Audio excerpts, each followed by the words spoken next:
दोनों हाथ ऊपर खड़ा कर देते हैं कि नाथ मेरे कोई नहीं है, तो कन्हैया दौड़े हुए चले आते। महाभारत की कथा आती है, पांडवों को अभिमान है, पांडवों को अभिमान जो है, अर्जुन को भी इस बात का घमंड है कि मैं बहुत बड़ा युद्ध में जो है युद्धशाली हूं, और भगवान का जो है अहंकार ही भगवान का आहार है। भीम जी को भी अहंकार था कि मैं बहुत बड़ा शक्तिशाली हूं, दुर्योधन को भी अहंकार है कि मैं भी जो है राजा हूं। तो भगवान ने कहा कि क्यों ना महाभारत ही करवा दिया जाए, कि सभी लोग अपना अपना बल अंदाज में कि कितना किसके पास बल है। कौरव पांडव का युद्ध तो हुआ, कौरव की सेना में अश्वत्थामा, कृपाचार्य और कृतवर्मा 3 बाकी है रहे। सब लोग जो मार डाले गए, लेकिन 3 लोग कौरव की सेना में बाकी रह गए थे। एक का नाम अश्वत्थामा और दूसरा कृपाचार्य और तीसरा कृतवर्मा। ये 3 लोग बाकी रह गए थे। उसी समय अश्वत्थामा ने सोचा कि हम क्यों ना पांडवों के वंश को ही समाप्त कर दें, फिर तो हमारे कोई मारने वाला नहीं होगा।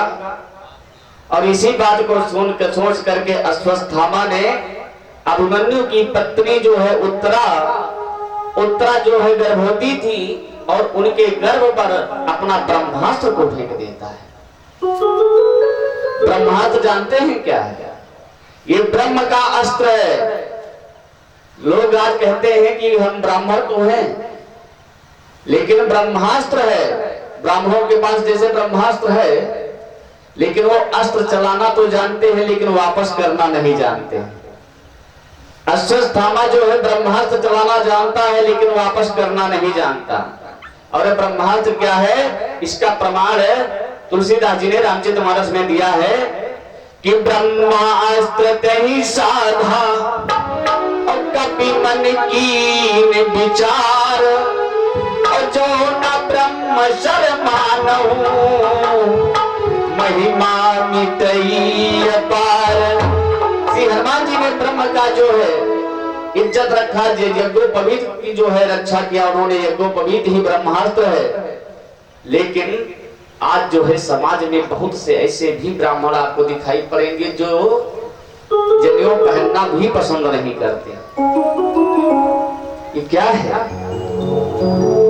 इस सनातन देखिए, ब्राह्मणों की पतन का व्यास जी ने दिया है कि वर्णन कलियुग में केवल 3 ही है। उनका मुख जो है मंत्र के जो है हीन है, मंत्र नहीं है उनके मुख में। और दूसरा मस्तक जो है तिलकहीन है, तिलक नहीं लगाते। और सर जो है शिखाहीन है। ये 3 ही कमी के कारण ही ब्रह्म जो है ब्रह्मास्त्र का प्रयोग नहीं कर पाते। ब्रह्म का पावर उनके पास हटा दिया जाता है। यज्ञोपवीत में त्रिदुलम जो है, यज्ञोपवीतम परमं पवित्र है, बहुत पवित्र जो है यज्ञोपवीत है। हनुमान जी महाराज ने ब्रह्म का जो है, देखिए ब्राह्मणों के सम्मान के लिए हनुमान जी महाराज ने उस जनेऊ को जो है यज्ञोपवीत का जो है सम्मान किया। अगर हम अपमान करते हैं तो समझ लीजिए वो पतन होगा। ये 3 हुए थे महाभारत में, ऐसी कथाएं हैं। ये 3 बच गए, लेकिन ये ब्रह्मास्त्र छोड़ दिया कि भविष्य में पांडव कुल में कोई जो है राजा ना बन पाए। ब्रह्मास्त्र को छोड़ दिया। और यहां तक के कि जब तक मां ना मर जाए, गर्भ ना मर जाए, वो जीवित ना रहे, ऐसा ब्रह्मास्त्र का सिद्ध करके उसने छोड़ दिया कि उत्तरा भी मर जाए, गर्भ भी मर जाए। द्रौपदी ने, देखिए सासुओं का ये कर्तव्य होता है कि वे अपने बहुए को समझाएं। सास लोगों की ये कर्तव्य होता है कि अपने बहुए को सद्मार्ग पर ले जाएं, उन्हें समझाएं कि आपको क्या क्या करना है। और बहुओं का भी कर्तव्य है कि वो स्वीकार करें। सासू माँ बहुत समझाती हैं कि नहीं बेटा तुम्हें ये करना चाहिए, सेवा करना चाहिए, ये करो करो, और बहू ने अगर उत्तर दे दिया कि क्या तुम बहुत बड़ी जानकार हो, तो समझ लीजिए कि दोनों पक्ष से होता है। द्रौपदी ने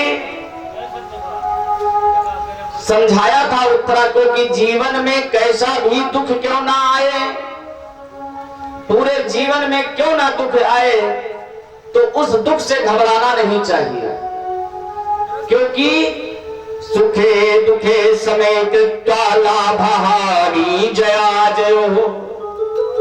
सुख पड़े चाहे दुख पड़े, लाभ हो या हानि हो, विद्वानों को घबराना नहीं चाहिए, क्योंकि सुख जाएगा तो दुख आएगी और दुख जाएगा तो सुख स्वतः आएगा। कभी भी नहीं घबराना चाहिए। और अगर आपके जीवन में कभी दुख आए तो आपको परमात्मा का चिंतन करना चाहिए, परमात्मा के ही शरण में जाना चाहिए, क्योंकि डॉक्टर भी लिखता है रिवर्स पासग्राड, भगवान से निवेदन करके ही डॉक्टर भी दवा लिखता है। इसलिए प्रातः काल में जो 4 बजे उठ करके ध्यान करते हैं, जब करते हैं, उन्हें जो है जागना चाहिए, जरूर जो है भगवान की चरण में जाए। द्रौपदी बहुत भक्ति करती थी और देखा कि हमारी पुत्र वधू उत्तरा भी जो है बहुत ज्यादा भक्ति करती हैं, तो उन्होंने समझाया था कि जीवन में कभी भी दुख आए तो जाकर के भगवान के ही शरण में जाना, क्योंकि सारे दुखों को दूर करने वाले भगवान होते हैं।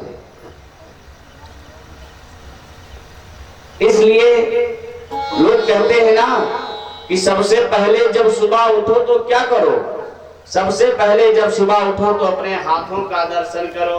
क्यों? प्राग्रे वस्ते लक्ष्मी कर मध्य सरस्वती कर मूले तू गोविंद प्रभाते कर दर्शनम। सबसे पहले उठ करके अपने हाथ को देखोगे तो सरस्वती, महालक्ष्मी, सरस्वती, गोविंद सभी का दर्शन प्राप्त हो जाएगा। इसलिए जरूर उठ करके करना चाहिए। जब दुख आया महारानी उत्तरा के, तो उत्तरा ने सोचा कि अब हम क्या करें, लेकिन हमारे घर के लोग जैसा करते हैं बालक वैसा करता है ना, इसलिए सासू माँ को पहले भक्ति करोगी तब तो जो है बहुएं भी आपकी भक्ति करेंगे। अगर पिता भक्ति करता है तो उसके पुत्र भी करेंगे। एक बार एक लोग ने हमसे कहा था कि भैया हम तो सुबह से उठते हैं, जब से हम भक्ति करते हैं, लेकिन हमारे लड़के नालायक क्यों हो गए, इतना दुष्ट क्यों हो गए। तो लड़के क्यों दुष्ट होंगे? अगर आप लड़कों को अपने सद्मार्ग पर ले जाना चाहते हैं कि हमारा बालक भगवान का भक्त हो जाए, तो उसे बचपन से ही ठाकुर जी की सेवा में लगा दो, स्नान कराना शुरू कर दो कि ठाकुर जी को नौभाव सेवा करो। लेकिन आजकल का स्वभाव कलयुग का है क्या, कि कलयुग के लोग ऐसे हैं कि वो सुबह से उठ करके अपने बच्चे से कहते हैं चलो, अगर कहीं तुम्हारा लड़का अगर भगवान की भक्ति करने लगे तो ये माताएं जो हैं या जो पुरुष वर्ग बैठे हैं अपने बच्चे को डाकू बनाना पसंद करते हैं, लेकिन अगर कहीं तुम्हारा बच्चा संत बन जाए, विद्वान बन जाए, संत बनना चाहते तो ये नहीं पसंद करते हैं। कहते हैं कि ये हमारा लड़का सदभाई करती भवा है। इसलिए जीवन में जो है आपको वैसा अनुसरण करना है कि आप अब जैसे आपको पालोगे। एक संक्षिप्त कथा हम आपको बता रहे हैं, केवल बहुत छोटी कथा है। आ गया जो है कि एक आप लोगों ने सुना होगा, एक ऋषि है जिनका नाम मार्कंडेय ऋषि था। मार्कंडेय ऋषि की कथा आप लोगों ने सुना होगा। वो बालक अल्प आयु था, बहुत छोटा है। अल्प आयु माने क्या होता है कि उसकी आयु कम है। उसकी मुश्किल से आयु ये था कि ये 12 वर्ष के बाद ये लड़का मर जाएगा। लेकिन कहते हैं कि जब कृपा होती है हमारे भगवान का, तब उन्हें संतों का दर्शन होता है। क्योंकि लिखा है, यही बात भीष्म जी ने भी कहा था ना कि अब श्री मोही भानो मनता, अब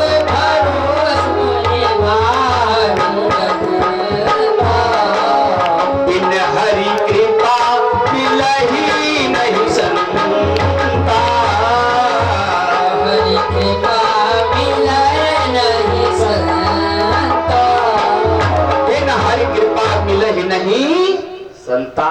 ध्यान दीजिएगा, अगर भगवान की कृपा होती है तब आपको संत का दर्शन होता है, भगवान की ही कृपा होती है तो संत ब्राह्मणों का दर्शन होता है, भगवान की ही कृपा होती है तो आपको भागवत कथा सुनने का समय मिलता है, और उन्हीं की कृपा होती है तब हम लोग कथा कहने का अवसर मिलता है। नहीं तो हम लोग एक छोटे से तुच्छ जीव भगवान की चर्चा कैसे कर सकते हैं? हम लोग कथा क्या जाने? कथा कहने वाले भी भगवान हैं और कथा सुनने वाले भी भगवान, सभी के अंतर आत्मा में निवास कर रहे प्रभु। इसलिए आप शुद्ध दिमाग में अपने शरीर को जो है भक्त बनाओ, मंदिर बनाओ और परमात्मा का निवास रखो, अन्यथा कहीं शमशान बना दिया तो ये भग जाएंगे प्रभु, तो यहाँ पर शैतान निवास करने लगेगा।